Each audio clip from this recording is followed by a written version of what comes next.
1. We're doing the archaeology of Cymru, and today we're going to be looking at bridges. It may sound a boring subject because we all know bridges. You know, we've known about bridges when we were children. We drew them in school, and we've gone over bridges, and we've been fascinated by how bridges go over rivers, but that's as far as people's interests go. But one thing I want to do is try and love those bridges a little bit more tonight. So most of the bridges we're going to look at are actually in South Wales, but we do go to Devil's Bridge at the very end, and we do actually go to Monmouth as well. I had a conversation today with Bill, and Bill said, what about the cast iron bridge in Maesteg? And I thought, we don't want to do Maesteg again, but I thought there was a very interesting bridge in Maesteg, so we are going to do it tonight. So thanks for that little one, Bill. So what I'd like to do is take us into two directions to start off with. And the first direction that we're going to go into, we're going to look at the old bridge in Bridgend, and we're going to look at the old bridge in Pontypridd, both known as the Old Bridge. There's a more powerful story associated with the bridge in Pontypridd, and also the name of Pontypridd wasn't Pontypridd in the 1800s, was it, Bill? But we'll go on to that in a short while. So let's move on to my wonderful images, and the only one I'm seeing tonight is Evan, which is fine. So when I was first introduced to the bridge at Pontypridd, I was introduced to this image. I had never seen the bridge at Pontypridd, and I didn't really understand it. And then I started to understand it. Now, the interesting thing about the bridge at Pontypridd, the old bridge at Pontypridd, is those holes. Now, I've mentioned those holes before. The bridge itself was constructed finally by a William Edwards over the River Taff in the year 1756. But he had made a number of attempts to construct the bridge. And the reason why this bridge became of interest to me was because I was actually on an industrial diploma course, and with a historian called Philip Ryden. And I also became introduced to another chap by the name of Brian Davis. And Brian Davis Museum is actually on the northern side of the River Taff, just alongside this bridge. Now, the chap, William Edwards, took on the commission to construct the bridge over the River Taff in 1746. And you note that this bridge was constructed in 1756. And he made a number of attempts to get this bridge built. And he had been paid £500 to do it. But the eventual scheme, brackets, cost him over £1,000 to build. So he was out of pocket. And why? Because there was a first bridge, there was a second bridge, and there was a third bridge, and then there was a fourth bridge with these cylindrical voids to actually bear the weight. These voids themselves would carry the load. If you've seen cathedrals, you will see flying buttresses along the cathedral outside, like a buttress against the wall, and it'd be a void, a circular void, and that a circle actually carries weight. So if you've got an egg, for example, the one side of the egg, the pointed bit of the egg is really strong, and it's very difficult to break the egg there. But the side of the egg is very easy to break. But the way these circles are formed was to actually bear the weight of the arch. That's really, really a powerful thing. So we can see this illustration here. Up until that point, Newbridge, as it became to be known, and it changed its name to Pontypridd 100 odd years after the bridge had been constructed. So the bridge changed, the Pontypridd changed its name in 1856 from Newbridge to Pontypridd, at which point in 1856 the bridge was already 100 years old. So you could hardly call it the New Bridge.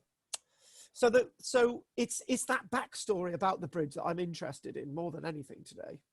And this is one of the most interesting bridges in the whole of Wales, because it's a single span bridge. They didn't do single span bridges then. There's another bridge alongside it today, because eventually the bridge itself, the bridge built in 1756, wasn't wide enough to have two carts, to have a two-way traffic. So they had to build another one. So here we go. At that locality, the first bridge to be constructed was a 3-arch stone bridge. Now, everyone built arched bridges, 1, 2, 3, 4. This is what most of the bridges look like today. But this is how he was to build in 1746. This is what he was commissioned to build. It was destroyed by a heavy storm which caused the River Taff to flood about 2 years later. Now, there's one catch, okay? William Edwards was paid £500 to build this bridge on the condition that he maintained it for 7 years. So, blow me, after 2 years, the bridge was washed away. So we had to build another one. A large amount of the debris came down the river, which then became trapped against the two abutments supporting the bridge. The weight and force of the debris ultimately destroyed the bridge, which was then swept away down the river. So this guy's not having much luck. His first attempt, to build a bridge over the River Taff here, one of the only bridges over the River Taff at this neck of the woods, he failed. Right, so mind you, we've got a little bit of a journey to go, folks, because we've only just done the first bridge. So let's move on to another image.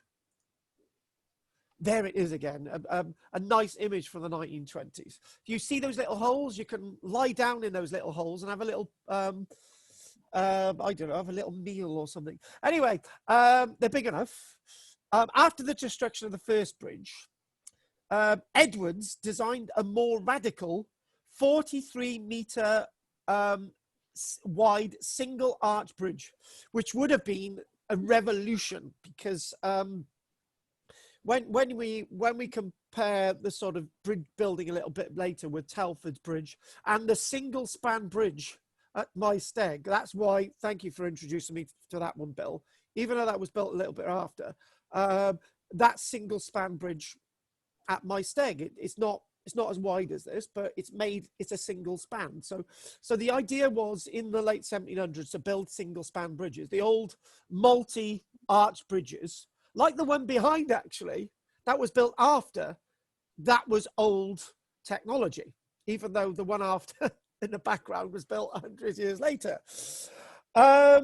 So this single arch bridge that would eliminate the possibility of debris destroying the bridge due to the flooding of the River Taff, that was going to be the solution. This is what our friend was going to build. This was going to be his epitaph, basically. So William Edwards' second bridge was built from 1748. However, two reports differ as to what actually happened to the second attempt. So here we go. It failed practically the time that they took the wooden supports away. You can imagine, they took the wooden supports away and the thing collapsed. But let's look at a little bit more detail, folks. So the National Library of Wales says, in a manuscript that they have, that just after the first single arch was finished, and before the center was struck, a flood came and carried it all away. So it was because the timber was still there, the flood water smashed against it and washed the bridge away. That's one of the stories. It is not clear. It is not really clear what's happening. Another story is that Edwards had almost finished the arch. He was going, wow, I'd finished it, wicked, whoa, excellent, I finished the arch. And the center timber work gave way and it all fell to the bottom. So just as he's putting the last stone in there, the thing collapses. So we don't really know which story to believe. But we've got past bridge 2. Now we've got to do bridge 3. But these are all images of the bridge that exists today. We don't really know what the other bridges really look like. We don't really know. But that is impressive. A really impressive image. Very impressive. So the third bridge, the single arch bridge was rebuilt and was completed. It stood for about 6 weeks before it failed again. And the weight of the materials in the bridge was not balanced on either side of the keystones, which gradually forced the stone out of position as traffic on the bridge created small vibrations and movement, and the bridge collapsed. In the theory of arches and Pottery, it states that the weight of the bridge was either too great on the haunches or too small on the crown. At this stage, Edwards was either encouraged or forced to try again, with extra money being provided to cover his losses for the early attempt. So in other words, the people who were funding this were actually quite generous. They basically said, we need this bridge, it needs to be built. But this is way before the likes of the railway. This is way before the railway. And also well before the canal network was being established. So this bridge was very important. We're talking about thinking in an industrial landscape. They didn't know that there was going to be a massive mining industry for iron and coal throughout the Rhondda valleys. There's two. There's a Rhondda Little and there's a Rhondda Big. Rhondda Fawr and Rhondda Bach.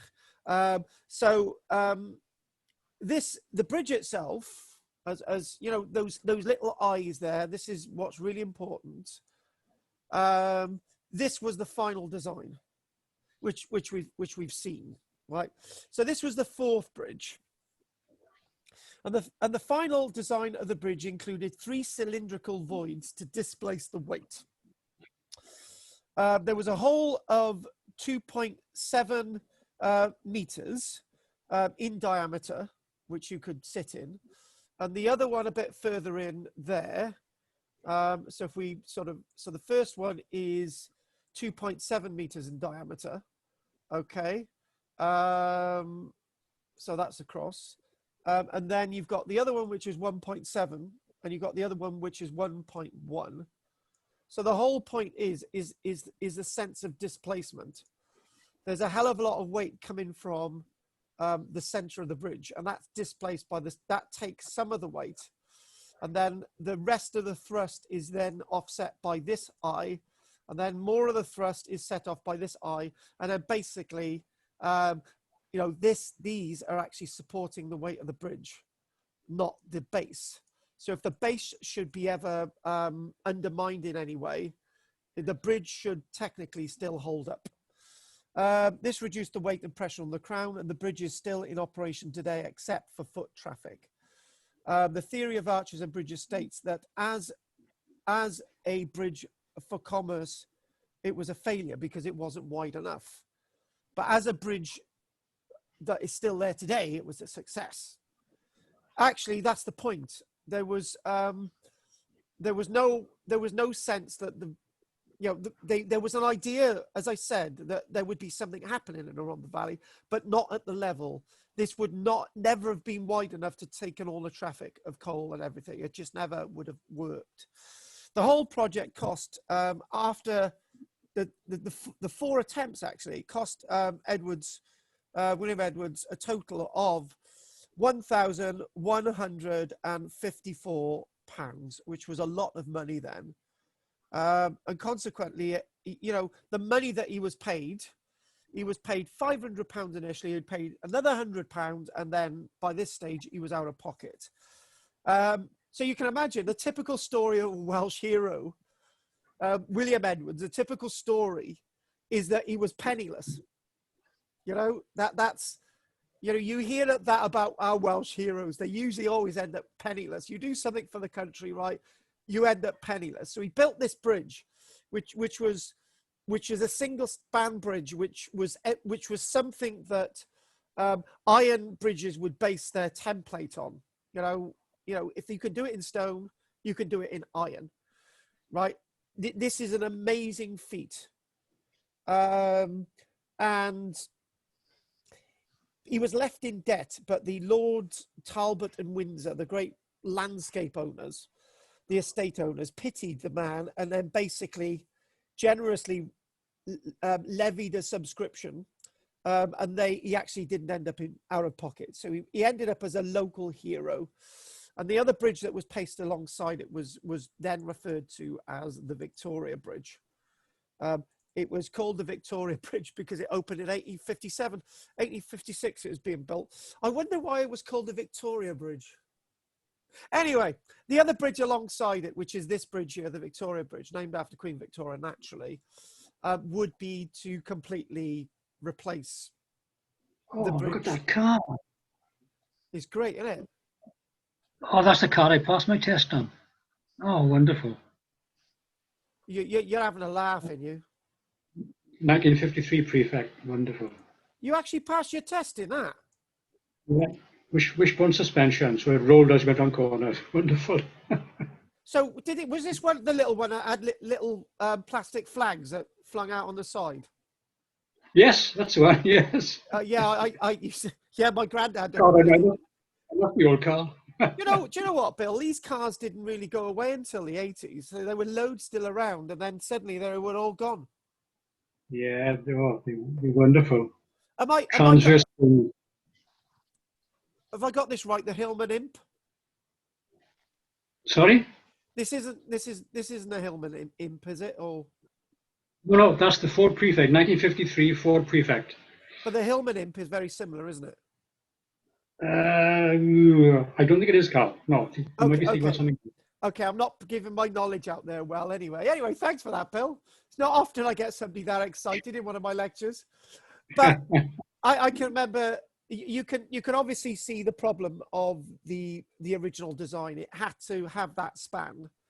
And it was actually probably built in the wrong place. What should have happened, should have been built where, you know, you could have mined away the side and you could have just taken traffic over flat. But the two problems are it wasn't wide enough for one. And you had to go up on that arc, and then you had to go down on the other side. So it just wasn't ideal. But as an achievement, it's basically something very special for Newbridge. So hence why Newbridge, they renamed, as this bridge was opened, the Victoria Bridge, in 1856, 1857, when it was completed, and they renamed Newbridge Pontypridd. So this is going to be familiar to us, Bill. Which bridge is this? This is another old bridge. That's the old medieval bridge in Bridgend. It's been renovated, of course. Yeah, it has been renovated, and that span in front is not the original bridge. The one on the right is, but the one in the middle isn't.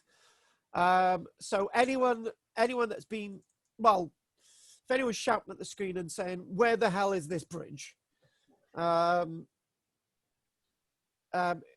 If we are able to do the walk, the last walk in Bridgend, on the 3rd of November, we will see this. But that will only naturally be for people living in Bridgend. I will be able to come and do the walk, but unfortunately anyone else from outside the area won't be able to join it. But I will show this bridge. and I like the way they've worked on this bridge, and I know Gough is looking at this in with his eyes peeled. So you don't strain, Gough. There you go. So so what you would do is this is the north. So as you're looking at it from the north, you're looking southerly, and the westerly on this westerly side is the civic offices, and then on the easterly side is the town of Bridgend. Now, the one thing with Bridgend, most of the old buildings in Bridgend were knocked down in the 1950s and the 1960s, which was a bit of a shame, really, including the town hall. But this bridge actually survived, which was great. So what it is, let's explain a little bit about this bridge. So if we move that away, because lots of the things that we're doing now, you're all familiar with. We're not doing areas that you're not familiar with, but it's good to have this information. So the one at Bridgend is also known as the one at Pottery is also now known as the Old Bridge, even though it was the new bridge. Move on.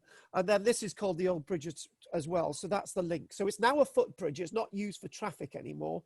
And it's above the River Ogmore. Now, the dates that we have for this are about 1425, which means that this would have been one of the most expensive building projects in this part of Wales at that point in time, because Wales was a very, very poor country at this point. And I'm using the word Wales because, you know, we're no longer a country, Cymru. So that's why we use that term. And the bridge has been constantly repaired. The eye on the left is original. And that in front is from 1775. So that's from 1425. That's from 1775. But it is a really old bridge. You know, it's 1775 is, you know, that's 250 years ago. So it's still quite an old bridge if you compare it with lots of the bridges. And it's been constantly repaired. Yeah, there was, I can remember the controversy. They used the wrong color concrete, and people complained, and they said you've got to use lime mortar, and then they used the wrong color lime mortar. It was usual nonsense that you get in Bridgend. But the stone bridge is believed to have been built in 1425. We don't know by whom, and it have 5 spans. Now that's really interesting. So basically, if I can get this right, and let's get rid of that.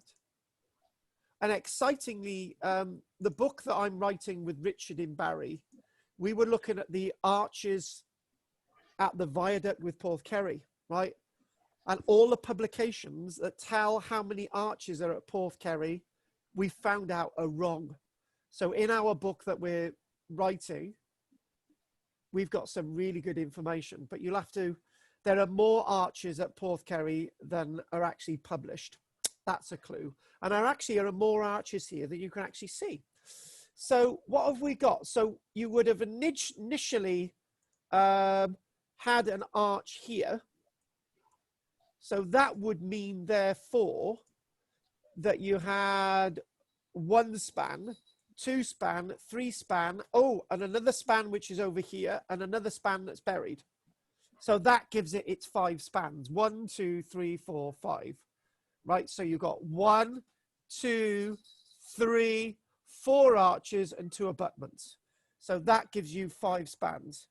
But this itself, again, a lot of money went into this. And also a key point to be made is a lot of money went into this bridge when in 1400 to running into 1415, South Cymru had been in a war between Owain Glyndŵr and the king and so on. And there was little money around in South Wales. So any available taxes, this is really important, any available taxes went into building this bridge.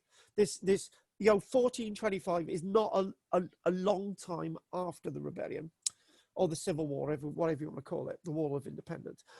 So this is a really important structure because a lot of money went into it.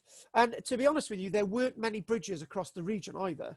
You could argue the bridge that we're going to look at, the one at the Dipping Bridge at Murthamowa, that's fairly old, but we'll look at that. So the 5-span structure had 3 river arches and smaller flood arches on each bank. So what that means is that water flowed through this one, and this one in 1425. And if the water level rose and flooded the side of the banks on the east and the west side, the water would then flow through these now hidden spans. Now, the problem that the old bridge in Pontypridd had with flooding from the River Taff was what destroyed the medieval bridge in the centre area on the 21st of August 1775. The western pier had been demolished due to a flood. So in other words, that's what causes damage to bridges. It's all that crap building up against it, putting all that pressure on it. Timber, massive bits of whatever, it's all putting pressure on it. And also it partly damaged the other arches as well. So what they did, they said, right, we're going to have the same problem. Okay. And if you compare this with what they knew in 1756 with Pontypridd, the old bridge at Pontypridd, they knew that the only way that you could really have an effective bridge was to get rid of the central pier and to have the water flowing in floods. So this is what's really important, that you're allowing water to flow. Water finds its own level. You all know that saying. So the 2 visible arches span 13.7 meters. So this spans 13.7 meters. And then what you then see is this spans then, this is the medieval span of nearly 7 meters on the Bridgend town side. So on the eastern side, you've got the medieval bridge, and on the western side, you've got the one from 1775. But there are 2 other bridges. There's one hidden here, and there's the one hidden here. The bridge was last used for motor traffic in 1920. Bill remembers going over it. In 2005, the bridge was restored, and we know that. It's actually a grade 2 star listed structure, and it's a scheduled ancient monument as well. So it's got a double protection, and so is the one in the old bridge in Pontypridd. Just a few bits of information. When they were digging an office building, when they were putting the footings for the office building, the arch was seen again, and it's still there. And also in 2005, the bridge was seen on this side as well. So these arches are known about. We know they still exist. We know that they're still there. And I've just remembered something about the old bridge in Pontypridd. Brian Davis was telling me, and this is a little bit of a secret. You know, you've seen in the bridge at Pontypridd, you have the 3 eyes on either side to carry the displacement weight from the crown. Apparently there's another load-bearing circle hidden, but I don't know how much of that is true. But you got that from me. I got that from Brian Lections. There might be 4 eyes on either side of the bridge at Pontypridd. We won't go back to it, but it's worth bearing in mind a little bit of information. It might not be true, but it could be. Something else for the history books. And there you go, a nice image. Back in the day, I think this takes us to, there's the modern road bridge in front of us. When I say modern, it's 100 odd years old now. And you can clearly see what's going on here as well. And on the one side, you've got all these nice higgledy-piggledy buildings. in Bridgend. And then on the other side, you've got then the other higgledy-piggledy buildings. And all these buildings are now gone. So this is what you see. It's a really nice image. This is from not 1920, this is from 1910, the old bridge. And obviously you can, because of water being allowed to flow, it means that you have less buildup of silts. The problem is when you get these extra piers on bridges, you know, all the crap builds up against it and you have loads of sediment and the water doesn't flow, and that causes flooding, just like the bridge might cause flooding to Usk, which we'll just mention in a short while. So if we carry on, there's loads of images of the old bridge, loads of them, and you can see on this side that these buildings are now gone on the right hand side. And then we're going to go to somewhere really strange.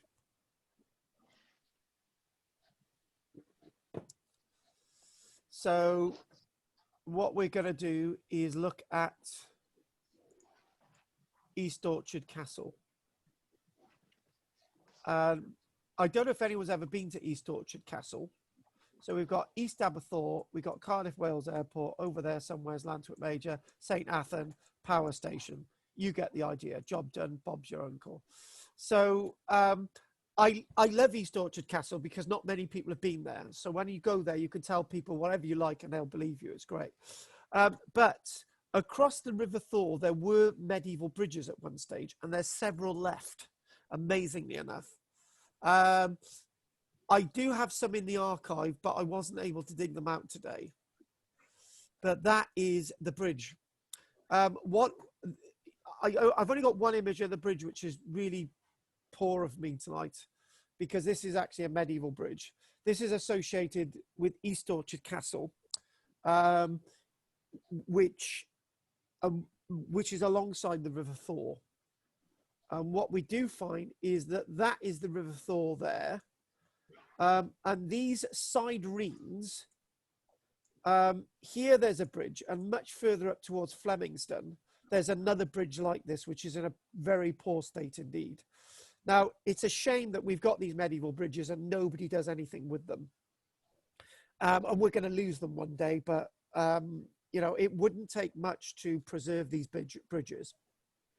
And maybe one day I might take a few bags of cement and do the work myself, but unfortunately I haven't got time to do all these things. But it's a lovely bridge. It's very worthwhile a visit, and maybe I can show you some images in the future.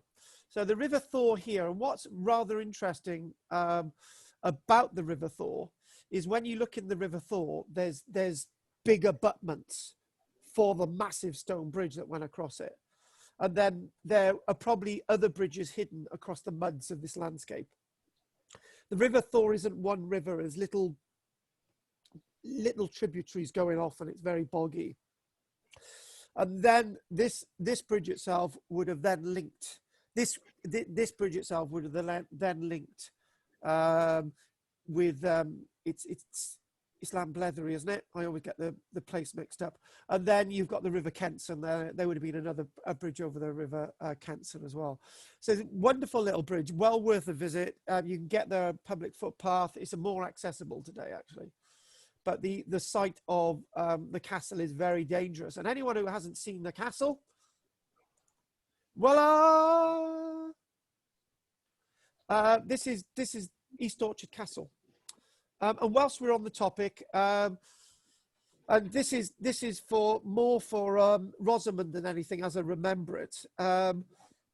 We've on Tuesday the 6th of October, we've got a walk to Dinas Powys Castle at 11 a.m.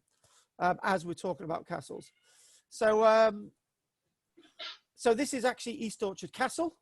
As you can see, it's multi-story today, and this overlooks the little bridge. So if you get to this part of the castle, you just go down the bank and you see the bridge. It's a wonderful set of remains. So where are we going to go next? We're actually going to go to two other locations. So if I can get that up ready, the iron bridge over the River Linvey And then we've got the dipping bridge. So let's point out where all these are. So for those that don't know where my steg is, it's here, and the bridge is basically at the back there in my steg. And then what you then have is the dipping bridge. So those are two other bridges that we're going to look at. You know, to be honest with you, I could have chosen any bridges, but I just wanted to do bridges that most of us would be familiar with, except for this one. Other than Bill mentioned it today, I had no idea that that was there, but obviously you know about the dipping bridge. And if I was you, never drive over the dipping bridge, because I've seen some really bad accidents on it. There it is. Obviously that's familiar to you, isn't it, Bill? So this bridge itself, a nice cast iron bridge. It's now basically used as a footbridge. And it's a grade 2 listed building in my steg. And the information I've got of it, actually I've got quite a bit of information here, and Bill said that I wouldn't have had enough information, but I've got it. It wasn't listed until 1979, so anyone could have torn it down, but it's a wonderful monument. Cast in 1835. And we know it was cast in 1835 because it actually says it on the bridge, probably by the Maesteg Ironworks. So that would be very appropriate, and delivered to the Cambrian Ironworks. Now this was erected to carry the new route of the parish road, which provided access for the workers to and from the works and to the housing. And the date on there is cast into it, which I can't see where the dates are cast into it on it, but Maesteg 1835 is cast twice on the inside face of each of the outer frames. And this itself is rather interesting, because most of these types of solid cast iron bridges, this was cast in one lump. It's the reason why it's protected is it's a grade 2 star listed structure. It's an important example of a surviving cast iron bridge. There were thousands of these across Britain one stage, and now there's very few. And one where the span is cast in a single section. So that's a really important point, that the span cast in a single section. Of special interest is an example of the Maesteg iron founding, and this itself is of local make, but there's little left of the Maesteg ironworks. So this is what we find of it. The company that built this also built bridges at Porthcawl, other parts of the Lindsey Valley, Dyffryn, but now today this is a very, very rare structure indeed, and it's saying it's a total width of 3.13 meters, and whoever created this link here, it doesn't actually say how long it is. Which is a bit of a shame.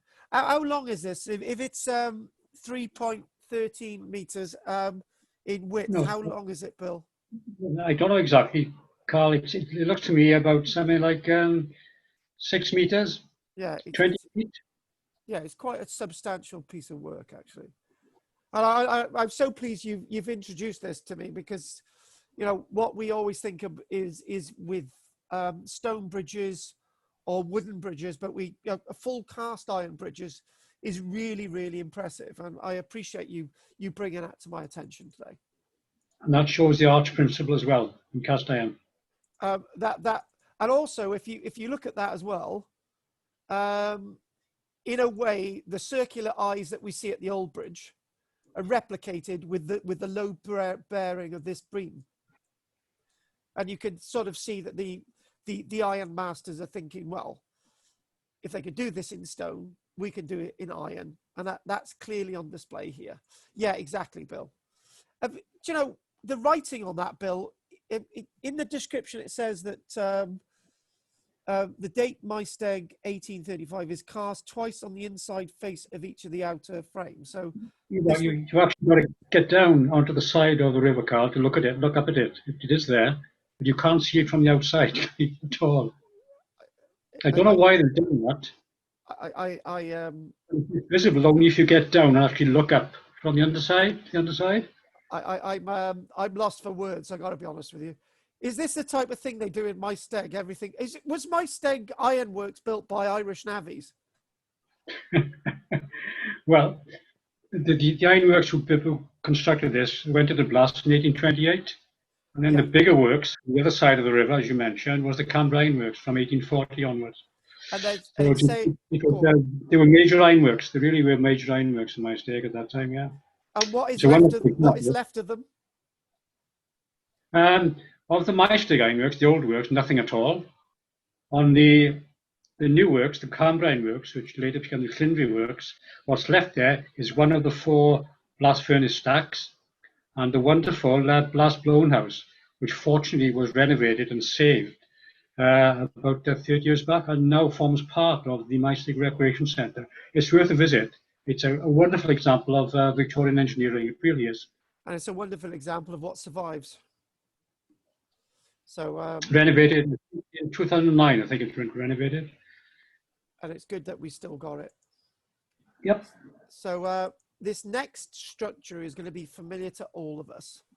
I don't know if any of you have been on my ghost walks, but we used to visit this bridge, but we don't anymore. We stopped the Murthamowa ghost walks because it became too dangerous because of the way people would use the road, actually. So this is this could be referred to as the Packhorse Bridge, but it's most popularly known as the Dipping Bridge because if you look, you can actually see holes.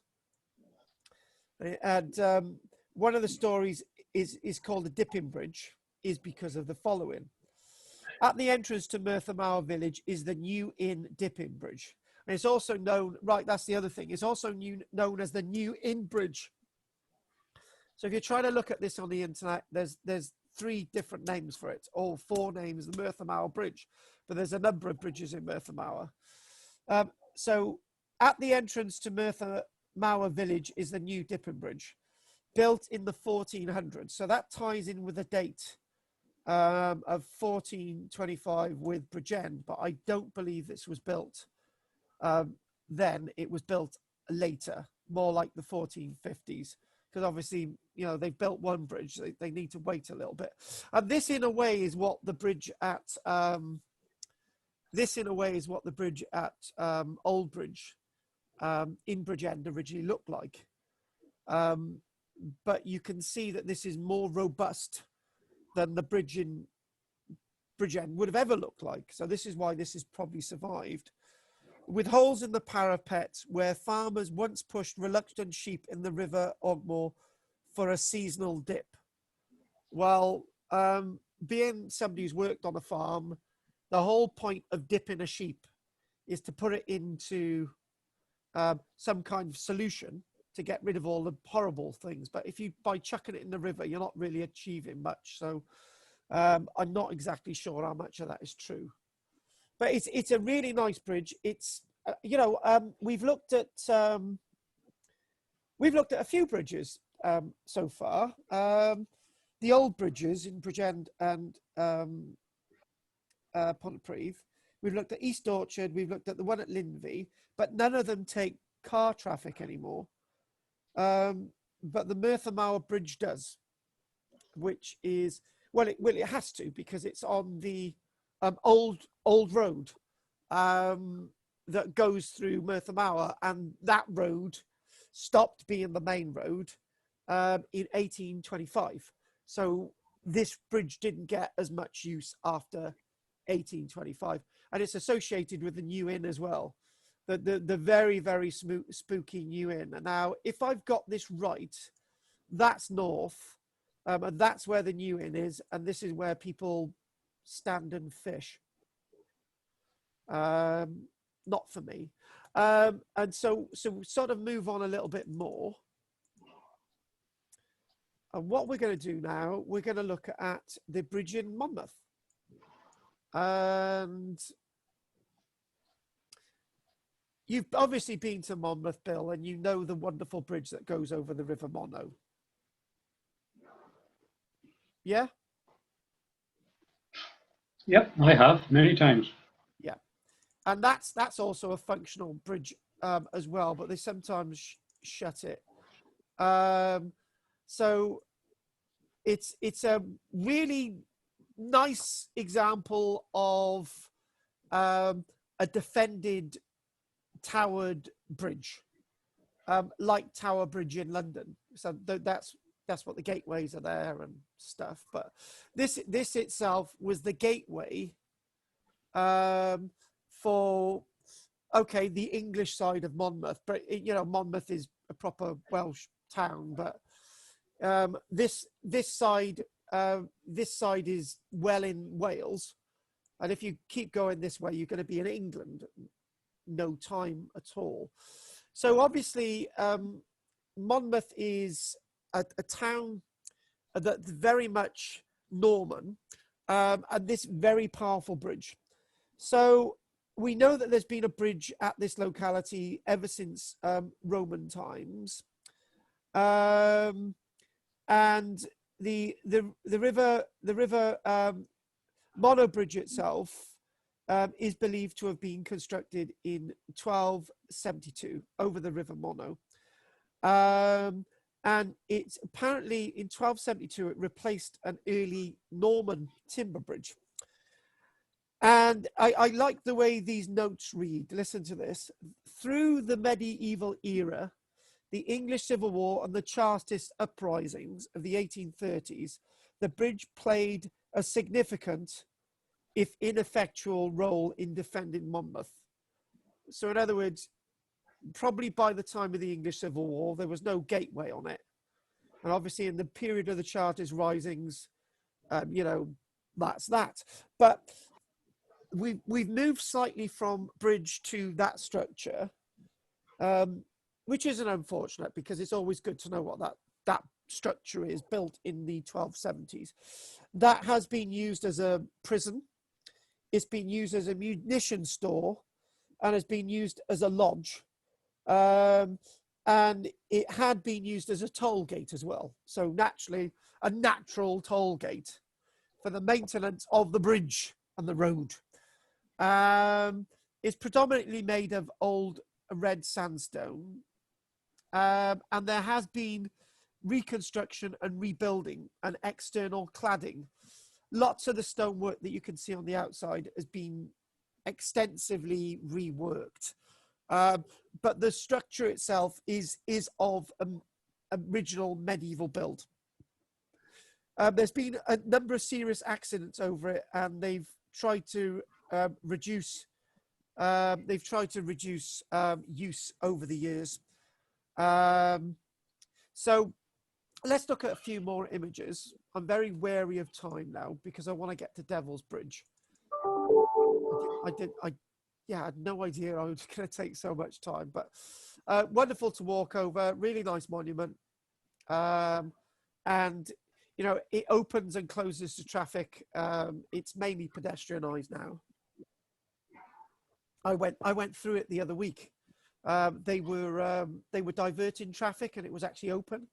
So I drove through it and Michelle said, "What the hell is this?" And I said, "It's the it's the gateway over the bridge itself. So you don't see anything like this."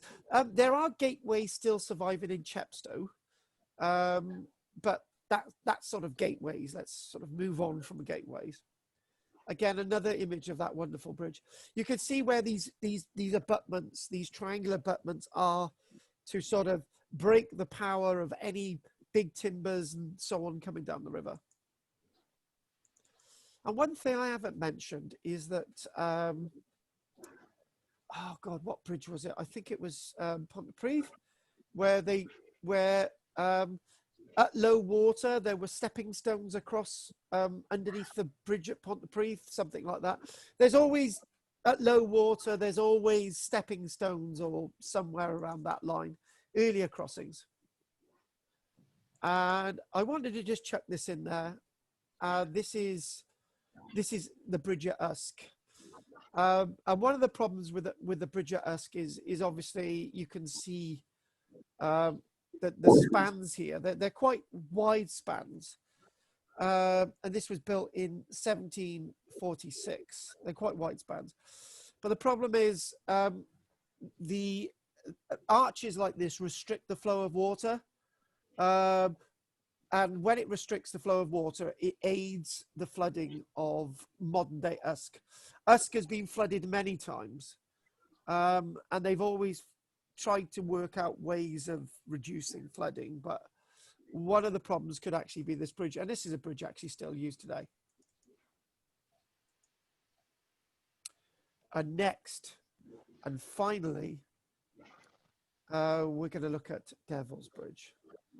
Now, I thought it was a very unusual subject to do today, bridges. But for those that don't know, I'm not sure I've actually seen Devil's Bridge. But I've known about it for some years, and I've got a nice bit of a text about Devil's Bridge here, which takes it into more of a mythical stance towards the end of this lecture, actually, at the end of this lecture. So let's show you what the Devil's Bridge actually looks like. There's 3 of them, isn't there? Ah, yes, you've done it. There you go. The Devil's Bridge. 3 bridges. What I'm going to do, I want to take us to look at that there. That's a much older image of Devil's Bridge. It's a sort of different angle. So if we go back to that there, so I think this is looking from the south side, and that is looking from the north side. Very interesting higgledy-piggledy landscape that is. So, the Devil's Bridge. In view of the obvious difficulty in erecting a bridge across a chasm formed by the Afon Mynach, the river of the monks, the builder was accredited with supernatural powers, and the devil was an obvious candidate for such a task. The legend concerning its construction is very familiar and can be heard with variations in many parts of Wales. Upon hearing that a bridge was required here, Satan offered to build one in return for the soul of the first living creature to cross the finished bridge. However, as usual, the devil was outwitted. The first creature to make the crossing was a dog chasing a round loaf of bread. So in other words, the soul that headed across the bridge first was the loaf of bread and not the dog. The original bridge, which would be the one underneath, which would be the lower one. Hang on, let's go back to that wonderful, that looks, I love this image. It's much better than the others, actually. Lovely. The original bridge was probably built by the monks of Strataflora Abbey around the year of 1075. I think Strataflora was Franciscan, not sure. It has been suggested that they built it after a young monk lost his life in trying to cross the chasm on his way to a hospice in that area. The Welsh name from the bridge is Pont y Mynach, which means the bridge over the river Mynach. Mynach is the Welsh word for monk. I said it was monastery earlier on, but I wasn't far off. So perhaps it was once known as Monk's Bridge. Well, obviously, that's its name, isn't it? Pont y Mynach, Monk's Bridge.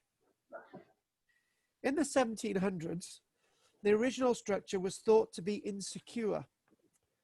And instead of getting rid of the lower bridge, instead of demolishing it so that they could continue getting access across it, east and west, they threw another arch above it. The old one serving to support the scaffolding. I've never come across that before. It's like, it's cute. During this period, lead mining in Cardiganshire was at its peak, and there was probably considerable traffic over the bridge. The Upper Road Bridge, which carries today's traffic, was built in 1901. So let's go to the Upper Road Bridge. That one on top of it. There are two walks leading steeply down from the top of the gorge. One goes down to a rock pool known as the Devil's Punch Bowl, an impressive place where the river rushes and swirls through the dramatic gorge. A path on the other side descends a flight of 113 steps called Jacob's Ladder to the bottom of the spectacular falls and reaches a glen where the Monmouth and Rydal waters meet. And that, my friends, is the last bridge today. I wanted to end not as late as we did last week because we had internet problems. So let's have a quick look at these images before we finish. You can see that chasm there. Maybe it was a wooden bridge that collapsed or something. But again, if this is built in 1071, this has got to be the oldest bridge in the whole of Wales still standing. And you can just see the three bridges there. Our original medieval one, and then you've got the later build, and you've got the one from 1901. And that, my friends, is the last image. You know what? I want to go with this one because this, I know you don't see the one in 1901, but I like this image. It's a really nice image. So I want to ask if there's any questions, if I may. Bill, you go first. Yeah, when people look at these wonderful bridges, immediately they think of the wonderful craftsmanship of the stonemasons. Yes, you do. Which is correct and accurate, but possibly forgetting that equally important with the carpenters who had to form in heavy timbers a strong structure to actually match the profile of the finished arch. Yeah. So that had to be put in place and to be really accurate, you know. So these were really clever people. And then the stonemasons would come on then and place the base blocks, starting from the sides, working to the center, put the keystone in, take the template away, and then everything would drop and settle. So it's a wonderful teamwork, stonemasons and carpenters and labourers who actually formed these wonderful structures, still standing after centuries. And also, Bill, can I add to that? The quarryman who quarried the Quarry, stone in the first place. Exactly. We missed that one, yeah. Yeah, one final comment, Carl. Go for it. I've walked the valleys of South Wales with the Ramblers many times, and hidden away are the stone bridges built during the expansion of the coal and railway industries. And some of these are wonderful examples in the Victorian era. So they still had that pride in the work. Not only were they functional, but they look wonderful and they're still standing. And there's so many of these scattered throughout the valleys of South Wales, which are basically neglected now and forgotten.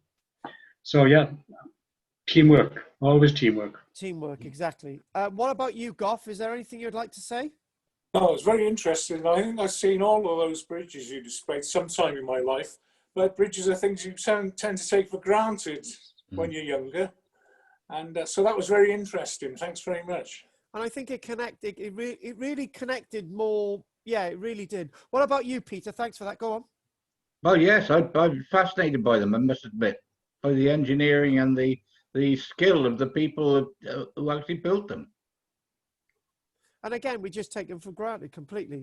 Yeah. Who would have sat here for an hour listening about bridges? But I felt this very fascinating tonight. Well, the Devil's Bridge, I remember crossing that because it's the mountain road from the ends of the valleys across to Aberystwyth. Exactly. There's so many bridges across our land. Pat, anything from you, darling? Oh, it was just interesting. I thank you very much. Held my interest, and it makes you appreciate these bridges you've been walking over all the time. Yeah, exactly. And what about you, wonderful Stav? Did you get a newsletter off us today? I can't hear the poor boy. Where's he gone? I don't know. He's still there, but he's not talking to us. Hello? Yeah, go for it. Did you get your newsletter today, Stav? No. All right, then you will do. We spelt your name wrong. It said Satnav. Anything you'd like to say, Stav, before we nearly finish? We've got 2 others to ask now.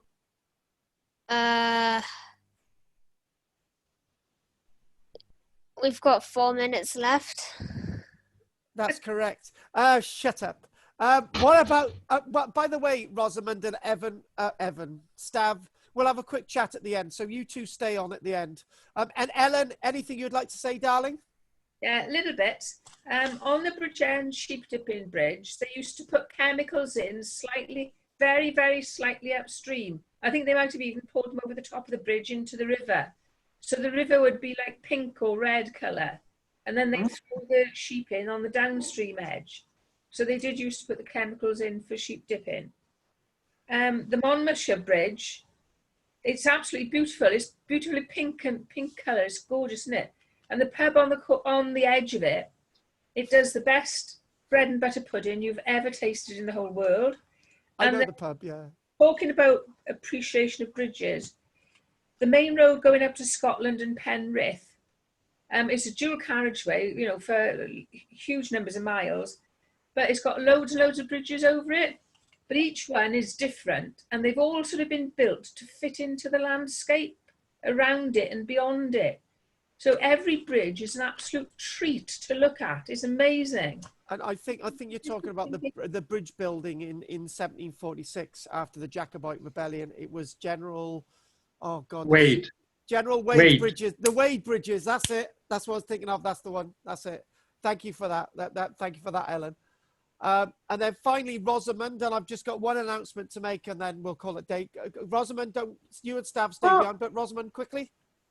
Thinking along the monks and all of that, a lot of these bridges, it seems, were built en route to St. David's Shrine. Now, would that have been in Carmarthenshire, the St. David's there? It's quite likely, but then again, when you line up any of these things, it always seems to go to some religious place, because there was loads of religious places anyway. Anything else you'd like to say, Rosamond? I suppose the monasteries and that were important back in the day, weren't they, as part of the movement of food and things like that? So the bridges, yeah. What I'm going to do, next week we'll round up all these lectures that we've been doing on the archaeology and the history of Cymru. So, you know, we've done, I don't know if we've done 16 or 24, but we've covered quite a lot. But then again, I'm looking at my thing and thinking there's a lot to go. So we got one more of these lectures left next week, and then we got comparisons of archaeological sites. I just want to get an idea. How many of you want to continue after next week? Peter? Yeah, possibly, yeah. Goff's down. What about you, Bill? Interested? Yes. Ellen? Well, Yeah. you've already paid. Rosamond? And yes. And let me know next week, Pat. I know you've got a lot on your mind, so don't worry. No, that'll be good. Now, what I'm excited about doing, these have been a really good series of lectures, right? I've loved doing them, and a lot of effort has gone into them. But and these are some of the best recordings that we do and put out. So they've been really good. But it'd be good to actually connect with stone circles and things that have got similarities with Cornwall and Orkney and places that I visited and I know, and I've not done any of that stuff, and that'll be great. So if there's no more questions, I really appreciate you joining us tonight. Thank you very much. And I will see most of you. most of you tomorrow, if not next week. And obviously some of you are going with me to Cornwall on the weekend. So I'm going to say goodnight to I'll have a Peter. word with Rosamond before she goes. Okay. Oh, yeah. Okay, hang on a minute. Peter and Rosa, Pete, you stay on. So I'm going to say goodnight to Gough, Peter, Pat, Ellen, Stav, Rosamond, and Bill. Night-night, folks. Bye. Bye. Good night. Night-night, night-night, night-night. You stay, staff. You're going to stay, Stav? Oh, okay. Right, so what we're going to do, I'm going to stop the recording. And I'm going to, if I stop that now, oh, where's the recording button?